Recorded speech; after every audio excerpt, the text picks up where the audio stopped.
Alright guys, welcome to Formula 1 News. George Russell dominates an entertaining Las Vegas Grand Prix, but there was drama up and down the grid. The Ferrari boys absolutely going at it during and after the Grand Prix. Certainly Charles Leclerc giving a fair few thoughts on his teammate Carlos Sainz. Hamilton with some spicy words for George Russell after a mega comeback drive today, but Max Verstappen wins the championship. Lando congratulates him, but Max absolutely slamming arguably McLaren, his rival for the majority of the season, as he secures his fourth consecutive title. Very much enjoyed your thoughts in the comments. Hit the like button if you enjoy. Subscribe if you're new as always. We're just going to dive straight into the Grand Prix. Here we go. Lap 1, turn 1. This is a pretty standard start. Leclerc didn't get away especially well. What he did do, however, because Sainz was defending hard from Gasly on the outside, is send a phenomenal overtaking move up the inside of absolutely everybody to take second place in the Grand Prix. I will quickly argue, though, that Lando Norris versus Max Verstappen here could have been an interesting moment. Now, first of all, Yuki nearly took out Max. He was probably, I don't know, 10 centimeters, like a couple of feet anyway, from taking out Max's rear axle and making things very interesting indeed. But if, let's say, the roles are reversed, this is Lando, this is Max, and yes, the championship was basically over, but let's say, hypothetically, Max was in Lando's car and Lando was in Max's car here. What do you think Max is doing in this precise moment? Do you think he is just allowing Max through to go on and, you know, take the position and hold on? Or if Max is in Lando's car, is he just pushing his rival off the track? The reality is that he probably is. I know the championship's basically done and dusted, so I don't really want to criticize Lando for this, and it would have been like dirty racing, but I do think that there would have been other drivers with the championship still alive that would have said, okay, Max, in this scenario, I'm just going to force you off the road. And if you make a mistake, if you crash with another guy, if you crash into the wall, whatever, that's on you. That's racing. But Lando didn't do that. He yielded. And I think by yielding here, he effectively just, you know, conceded the championship, which was already lost. But you know what I'm saying. I think Max if the shoe was on the other foot, Max would probably have done something different off the line here. But Leclerc gets a good start. Sainz down 1, Gasly down 1, Verstappen in 5th ahead of Norris. And these were the first couple of laps. Hamilton was still in 10th though at this point, and it really took a few laps before the Mercedes very much came into its own. And what a crazy weekend. Like, from lap 1 in practice, we saw Mercedes were cooking. And it's like, oh, well, you know, Friday merchants, here they go again type thing. But no, for some reason this weekend they've kept it up. And yes, low temps in Vegas has probably helped them, but they had better tyre deck than anyone. They had better race pace than anyone. And it wasn't even that close. I mean, it was a rocket ship today. Unbelievable scene. But Leclerc was putting pressure on Russell. Certainly at this point in the race, I still thought the Ferrari might be winning. I thought a Ferrari 1-2 was on the cards. Leclerc was in the DRS of Russell. He actually got very close to Russell after the first couple of laps and put on a great attempt around the outside of turn 1 to try and overtake him. Russell, though, defended hard, defended fair, holds off Leclerc, and then Leclerc was into the clutches of Sainz, and his, you know, tyres weren't looking so good. They got into a real graining phase as well. It was kind of fascinating because this was expected to be a one-stop race, but it turned out that while the tyres weren't massively wearing, the graining phase was pretty harsh for all of the compounds. The hard tyre was the best tyre to be on, and actually every team basically ended up two-stopping this Grand Prix. There was really no other way to run the race. So at this point, Russell was looking okay, but he was looking a bit vulnerable, but all of a sudden,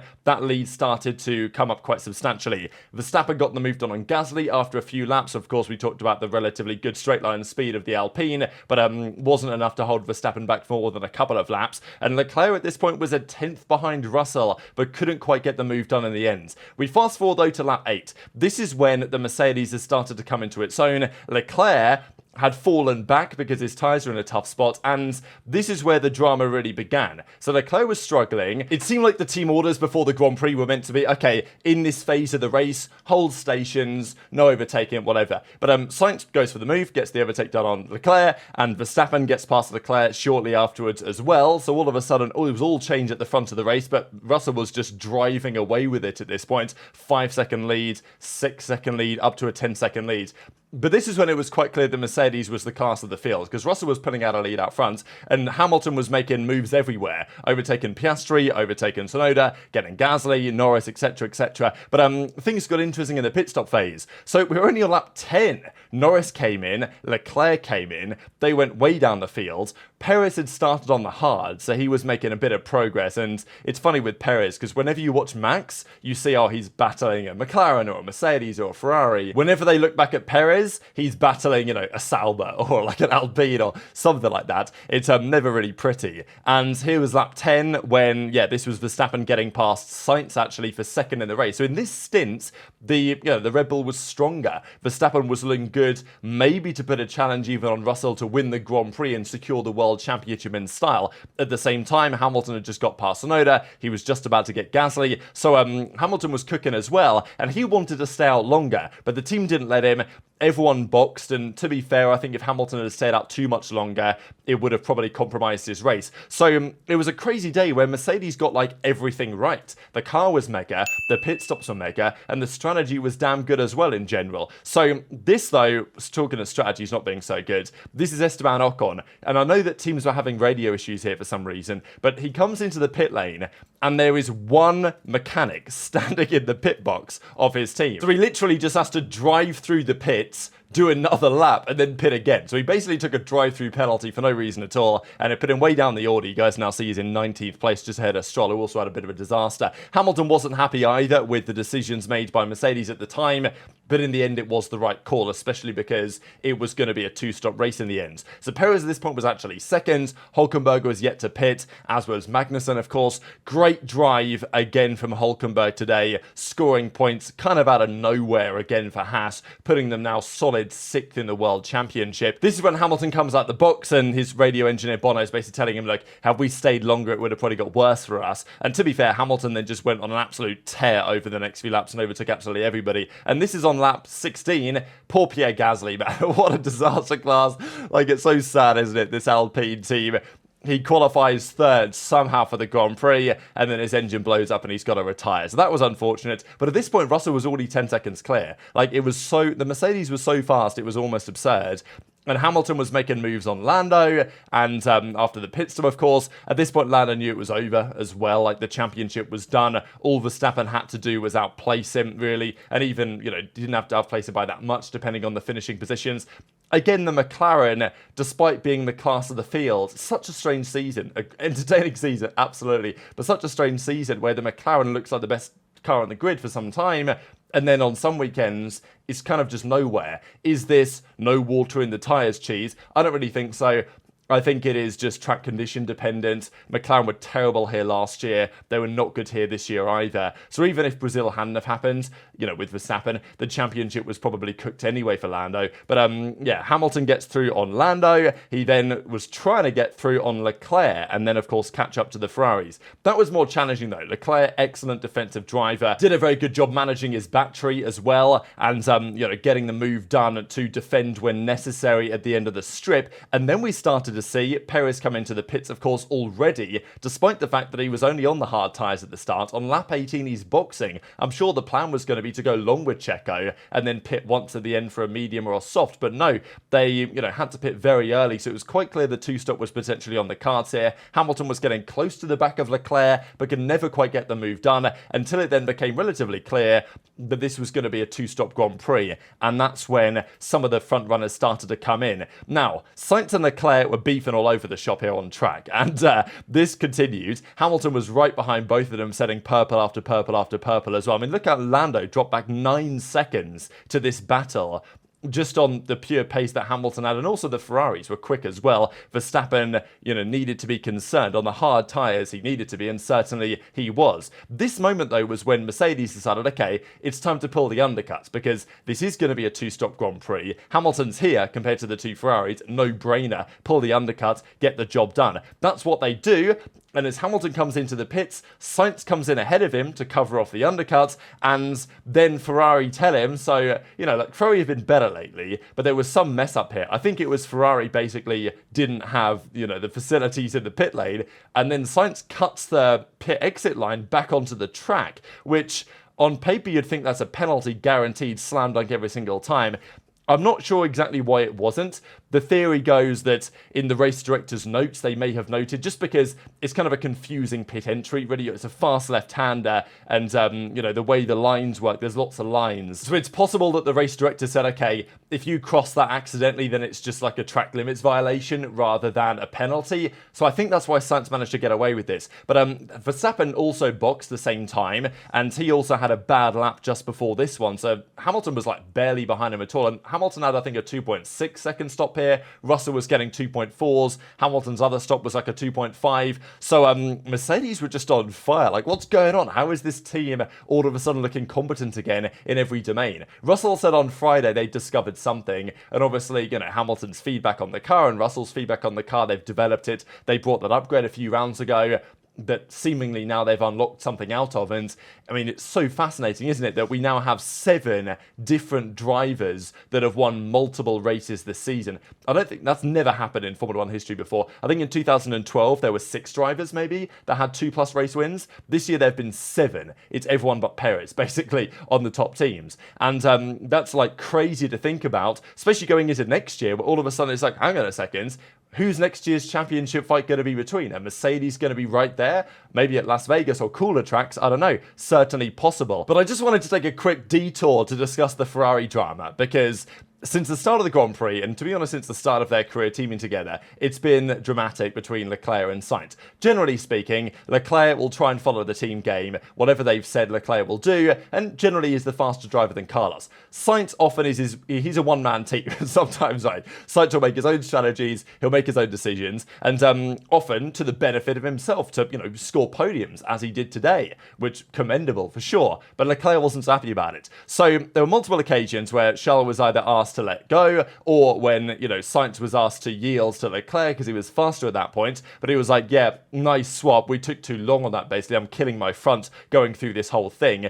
And then we got this, so Leclerc comes out of the pits here. Sainz was then told, okay, don't challenge Leclerc, don't overtake him, whatever. I think he ended up ahead of him actually anyway, but yeah, he said he's been told to not put you under pressure, just take care of your tyres. And Charles, believing that Sainz was obviously not listening to any of this, says maybe try telling him in Spanish, maybe he'll listen to that. So, we know that things have been kind of fiery between Leclerc and Sainz. This is arguably the most heated it's actually ever got, especially because of this. Leclerc said afterwards, he didn't mean to say this on the radio, like he meant to say this in private comms or whatever, or maybe he just mean to say this to himself, I don't know. But he said this, I did my job, but being nice screws me over all the time. It's not even being nice, it's just being respectful. I know I need to shut up, but at one point it's always the same, so I'm going to talk about it. Fred comes on the radio to say, Charles, calm down, like, don't expose us like this. And then it was like, my bad. The radio was on, so everyone's heard about it. And to be fair to Leclerc, he actually clarified these comments after the race and says, I tried to be more aggressive in the first stint, but that's not necessarily what costed us. The medium was really bad, the drop was sudden. After that, the pace on the hard was good, but that first stint costed us. And he says, I'm not happy about Carlos. I won't go into details though, because we talk about these things before the race, and I'm always the only one who respects these agreements. I thought that was quite the statement, really. And look, I respect Sainz as a racer. He, will do what it takes to get the maximum result for himself a lot of the time. I don't think Sainz has a team-first mentality. And maybe that's okay if you're Verstappen and you're the best driver on the grid. But if you're Sainz and you're not, that's when, it causes conflict. He's good. Potentially, he's very good. But I don't think he's the best team player, Carlos Sainz. And look, they're getting Hamilton in, and I think that's kind of a no-brainer to make that move if the option is there, which it was. But equally, Sainz not going to Red Bull, not going to Mercedes, not going to one of these other teams, there is probably a reason for that, and it's not necessarily pace. I think it's potentially a concern certainly from Red Bull, because I don't think Mercedes were ever seriously considering it. I thought they were always looking at Antonelli, really, but, Red Bull had the option, absolutely, to bring Sainz back alongside Verstappen, and on pace, you'd say that's a banger combo, but there's obviously a reason, off track, on track, whatever, why Sainz is ending up at Williams next year, and he's not going to be in a top team, and that's what Leclerc says.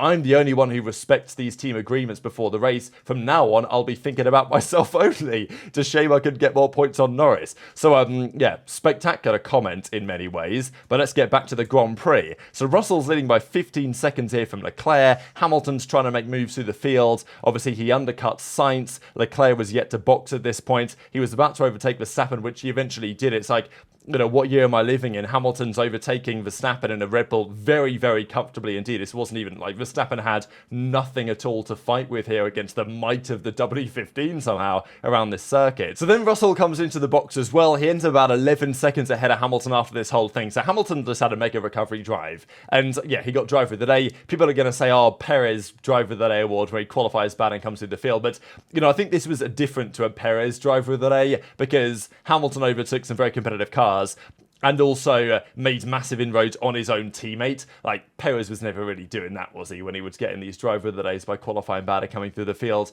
back in 2023. But Hamilton was 11 seconds down on Russell here with older tyres, like 5 laps older tyres. And yet Hamilton was still flying and making a comeback. Like, at this point in the race, it didn't seem completely implausible that Hamilton could actually win this because he was closing in at like half a second a lap and there was 12, 14 laps left. It looked maybe on. But yeah, we then saw Sainz and Leclerc beefing on the track again. And even this I thought was controversial between the pair of them because Verstappen at this point, the championship was over. He just needed to stay where he was or just beat Norris basically and he would have won it. He was miles ahead of Lando. He didn't really need to fight the Ferraris, but he did. He tried. I will give Perez one bit of credit, by the way. He actually did some good racing. I can't believe it, but he actually did. He pulled a kind of a blinder move. Again, it's what I say, isn't it? He's fighting an RB and a Haas. But still, he did pull a banger move here down the inside of 2 of these guys to take a couple of positions, which was a nice move from Checo, and he did get a point because of it at the end of the day as well. Russell was on the radio saying, Hamilton's coming, like how quick's he coming? What do I need to make sure that I win this Grand Prix?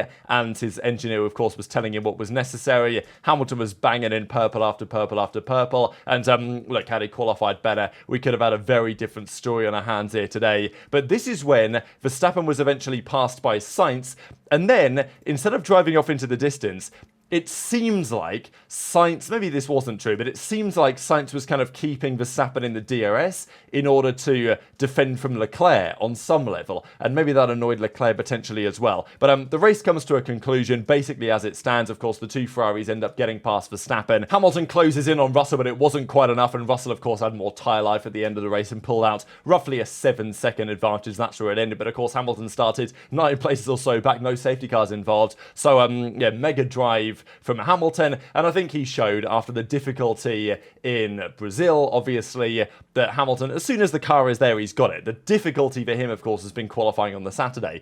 And that's the frustrating part, I'm sure, for him tonight, is that, look, had he just put in a lap in qualifying and it was P5 or P4 or something in that ballpark, that might have been the race win today. But nonetheless, we got a legendary season because of this. A Russell double win, a Hamilton double win, Piastri, Sainz, Leclerc, Norris, Verstappen. Unbelievable stuff. But crucially, it's Max Verstappen who locks up the World Championship. We've known this since Brazil. I think pre-Brazil, it was still potentially on, albeit unlikely. Brazil was the Grand Prix that cemented Verstappen as a truly deserving champion this year. There's been moments, Mexico, Austin, where, I don't think Verstappen, Hungary, for example, where Verstappen's not been at his best. But he's generally done an excellent job at maximising when the car hasn't been at its best, and Brazil was the absolute masterclass to top it all off. So yeah, he comes in 5th at Las Vegas here. The car wasn't great on the day. I don't think, that much more was possible. But over the course of a season, Max is unbelievably difficult to beat, especially when his title rival was so flawed. Let's be honest here, with Lando this year. And that's a 4th consecutive World Championship. It was funny because Russell was probably happier over the radio of winning the Grand Prix than Max was winning the title. But I guess, Max already knew after Brazil the title was won. So, the excitement isn't maybe going to hit quite the same when it's basically already a done deal. They did some funny stuff as well when Max also went to the podium alongside the actual podium sitters. This was a kind of awkward kind of car as well. I don't know. Russell and Hamilton, in the same way of Sainz Leclerc, understandably, when you've got 2 excellent drivers in one team, you're going to find things there's a bit of friction there. And okay, they're nice and friendly sometimes, but definitely in moments like this, you see why there is a bit of rivalry there. And I'm hoping that next year there can still be a Hamilton-Russell rivalry, but just the 2 separate teams if the Mercedes is good and if the Ferrari is good. This was the comment that Hamilton made. He said, firstly, congratulations to Max to win the championship with a couple of races still to go. But if I'd done my job yesterday, it would have been a breeze today, which I thought was a funny statement. I wonder what George thinks about that, right? Because Hamilton's basically saying, yeah, had I qualified first, second, third, something respectable, I'd smoke this guy today for the Grand Prix win, which, you know, based on the evidence is probably true. And at least scoring a podium before Hamilton departs Mercedes was nice, because it's been such a torrid time for the team, really, and Hamilton since the summer break. To come back in this way and be the fastest man on track today was, I think, especially commendable given the circumstances. But of course, there were lots of reaction to Max winning the title. Lando even gave his comment and said, Max deserved to win it. He drove a better season than I did. He deserved it more than anyone else, which is true. Like, Max has had his moments of, you know, not being at his best this season for sure, but it's been a very hard-fought season for Max. You could argue it might be his best championship. Obviously, 2021 is, you know, he drove incredibly well in 21, but there's an asterisk at the end of that season, as there always, unfortunately, will be with what happened in Abu Dhabi. This season was just, he didn't have the fastest car for, you know, the majority of the season, probably. Where you exactly draw that line is a bit of a debate, but the fact that he still won it anyway, and won it comfortably, let's be honest, was very impressive. And yeah, as Lando says, Max doesn't have a weakness. When he's got the best car, he dominates. When he's not got the best car, he's always still there. And I think this is a big learning curve for Lando this year, because he used to say about Hamilton, like, well, obviously Hamilton's going to win. He's got the fastest car.